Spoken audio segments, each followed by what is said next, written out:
தொடர்ந்து நெறைய cricket news பார்த்துட்டு வரோம். இப்ப என்னன்னா, தினேஷ் கார்த்திக் சொல்லியிருக்காரு, அ பார்டர் கவாஸ்கர் போட்டியில வந்து பார்த்தீங்கன்னா, ஆஸ்திரேலியா தான் ஜெயிக்கும் அப்படின்ற மாரி சொல்லியிருக்காரு. அவரு ஏன் அப்படி சொல்லியிருக்காரு?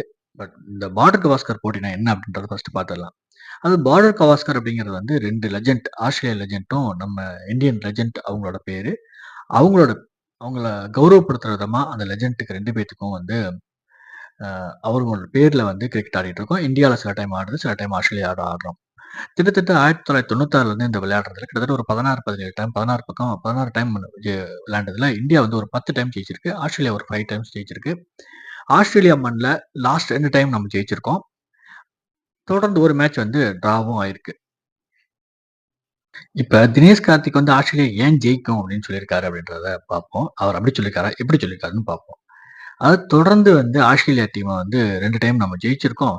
ஸோ 3வது டைம் அத ஜெயிக்கிற அளவுக்கு அந்த ஆஸ்திரேலியா டீம் வந்து அ லேசியா விட்டுற மாட்டாங்க. ரொம்ப ஸ்ட்ராங்கான டீம். அதுவும் இல்லாம அவங்களோட நேஷனல் கேம் வந்து கிரிக்கெட் அப்படின்றதுனால அவங்க வந்து ரொம்ப ஸ்ட்ராங்கா இருப்பாங்க.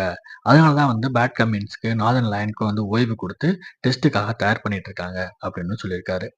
அதேபோல ஒரு ஆஸ்திரேலியா டீம பொறுத்தவரையில ரொம்ப ரொம்ப ஆக்ரோஷமா ஒரு முறை தோத்தா அடுத்த டீம் ஜெயிச்சே ஆகணும்னு சொல்லிட்டு ஆடக்கூடிய ஆட்கள். அந்த மாரி தான் அவங்க எப்பவுமே அவங்க டீம வந்து வலுப்படுத்தி வச்சிருப்பாங்க. அவற்றில எந்த மாற்றமும் கிடையாது.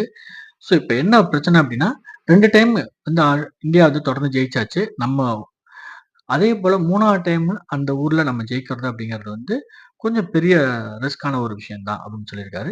சப்போஸ் இந்த 3வது டைம் நம்ம வந்து ஆஸ்திரேலியா டீம் தொடர்ந்து ஜெயிச்சுட்டோம் அப்படின்னா, வந்து வரலாற்றுல ரொம்ப முக்கியமான ஒரு சாதனையா வந்து இத பார்ப்பாங்க அப்படின்னு சொல்லி தினேஷ் கார்த்திக் சொல்லியிருக்காரு.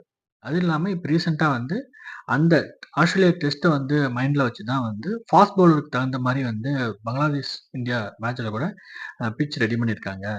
ஸோ அதேபோல லெஃப்ட் ஹேண்ட் ஸ்பின்னரையும் வந்து உள்ள எடுத்திருக்காரு. ஹர்திக் பாண்டியா வந்து ரெட் பால்ல வந்து பயிற்சி எடுக்க ஆரம்பிச்சிருக்காரு.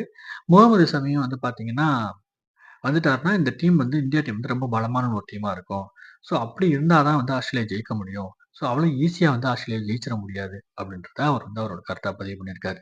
எப்படி இருந்தாலும் அவங்கவங்க இப்ப இந்தியா மண்ல வந்து இந்தியாவ ஜெயிக்கிறதுன்றது எப்படி கஷ்டமோ, அதே போல ஆஸ்திரேலியா மண்ல அவங்கவங்க சொந்த இடத்துல அவங்கவங்கள ஜெயிக்கிறது ரொம்ப கஷ்டமான ஒரு விஷயம் அப்படிங்கிறத வந்து தினேஷ் கார்த்திக் வந்து பதிவு பண்ணியிருக்காரு. ஸோ நம்ம வந்து முழு பலத்தோட ஆஸ்திரேலியாவ எதிர்க்கிறதுக்கு அவங்க ஊருக்கு போவோம் அப்படிங்கிற விஷயத்த அவர் பதிவு பண்ணியிருக்காரு. Thank you. எங்களோட இன்ஃபோ ஸ்போர்ட்ஸ் 360 சேனல்ல வந்து கிரிக்கெட் சம்மந்தப்பட்டது, மத்த ஸ்போர்ட்ஸ் சம்மந்தப்பட்ட நிகழ்வுகளையும் பேசுறதா இருக்கோம். தொடர்ந்து எங்களுக்கு ஆதரவு கொடுங்க. நன்றி.